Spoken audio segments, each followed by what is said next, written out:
Good afternoon, Tony Dattino, doing my Live with Tony, founder of the USA Memory Championship, looking towards doing our 26th event this year, and it's hard for me to realize that 25 years have gone by already.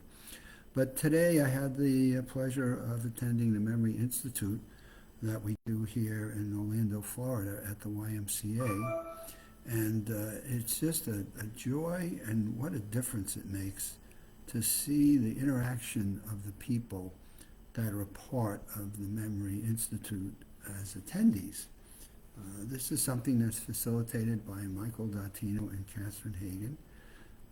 Catherine understands the interactions of people, their exercise routines, the mental aspects of it, as well as Michael, who has done the work with the MIT and the Columbia Institute, Columbia Neuroscience Group on memory skills and cognitive functions and things of that sort. So the two of them are just dynamic and just outstanding in the empathy, the compassion, the interactions that they have with the people that are part of the attendees that sit in a class from 9:30 in the morning till 1:30 in the afternoon and just have some form of mild cognitive impairment. And through the day's activities they do on Monday and Wednesdays, it makes such a difference in them and how they interact with people in their personal lives. And I got to meet several of those people today. We call those the caregivers. And the caregivers are just, they want to volunteer to help, and they see the difference that this Memory Institute workshop is having. And they just want to do whatever they can to do some kind of payback, some kind of, what can they volunteer to do? And so a number of them have formed their own little groups that they go and meet, and they get the chance to share and commiserate with one another over what is it like to care for someone who begins to lose some of their cognitive functions.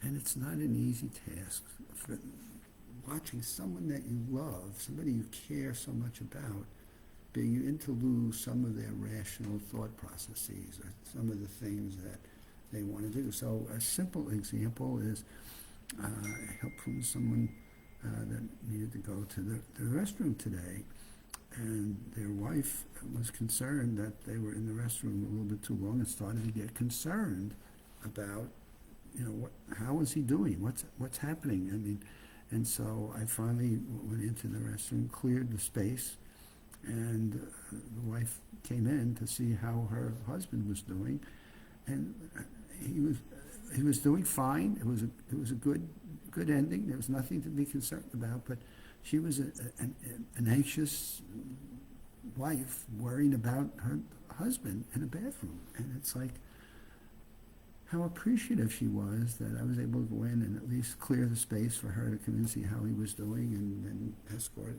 as he finished, to come out.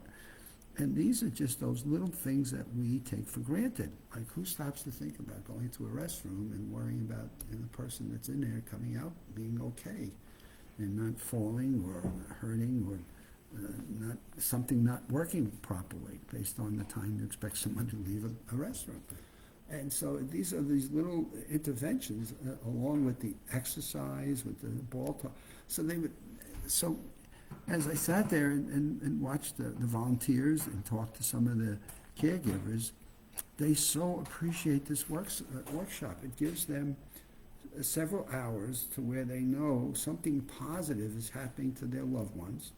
They're learning some new skills. They're going through some different either physical exercises or mental challenges that Michael and Catherine have sorted out to be part of the curriculum. And it's extraordinarily powerful to see the attendees participate in the workshop, but the benefits and the relief it gives to the caregivers who are observing it, and they come from time to time to see how their loved ones are doing and whether they're liking it or not. But it's such a joy and such a rewarding factor to see the caregivers get such a relief from knowing that somebody that they love dearly, who is in need of some type of care and experiences, is doing so well. And is actually, in some cases, the caregivers say, there's such a difference when they attend the Memory Institute and the days that they're here just for 4 hours twice a week, and how they look forward to it. And they've made friends.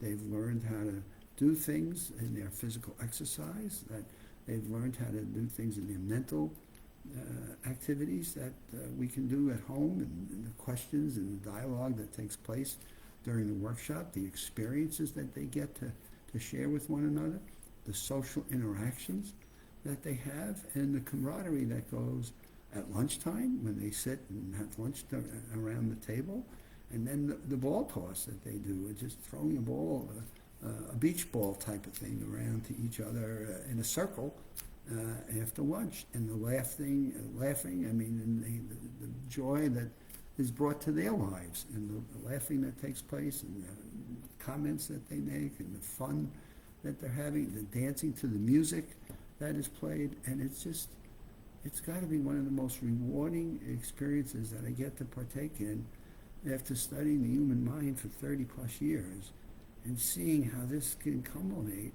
in people that are lost for what do I do next? Where do I go? Who can I find to help?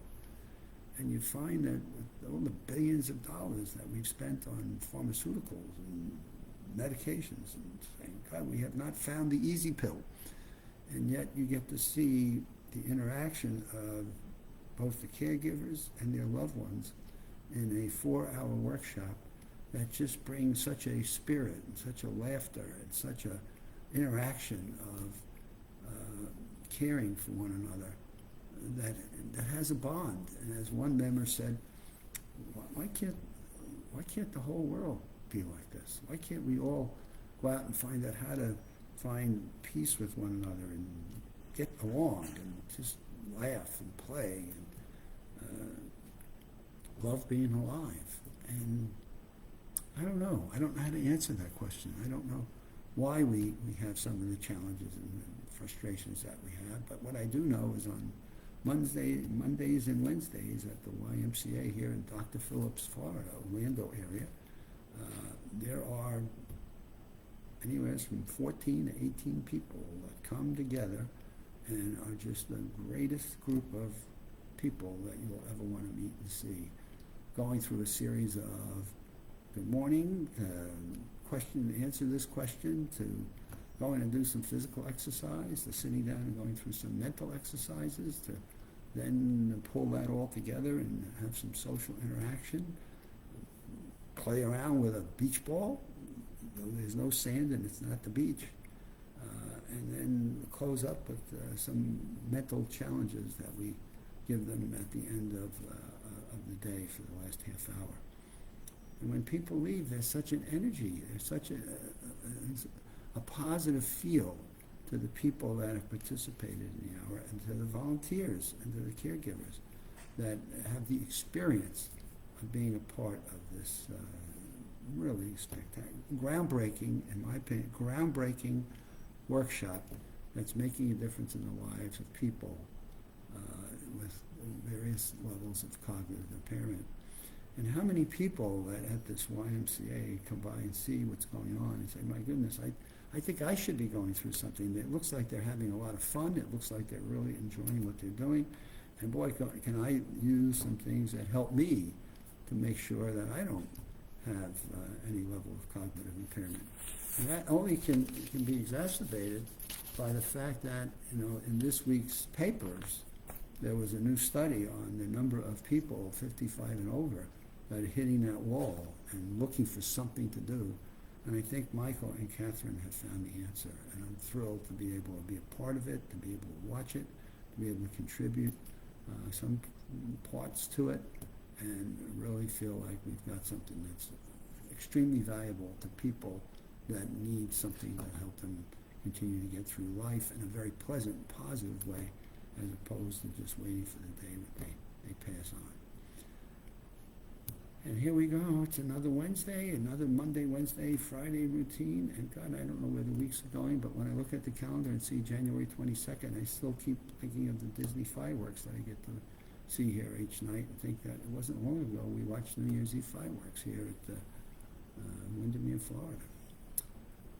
be well. I know we have a lot of cold weather, snow, ice. Be safe, be smart. Don't do anything foolish. Make sure you've got clothing, food, and things to keep you safe, so you don't have to go out and drive in some hazardous, crazy conditions. And we'll see you on Friday.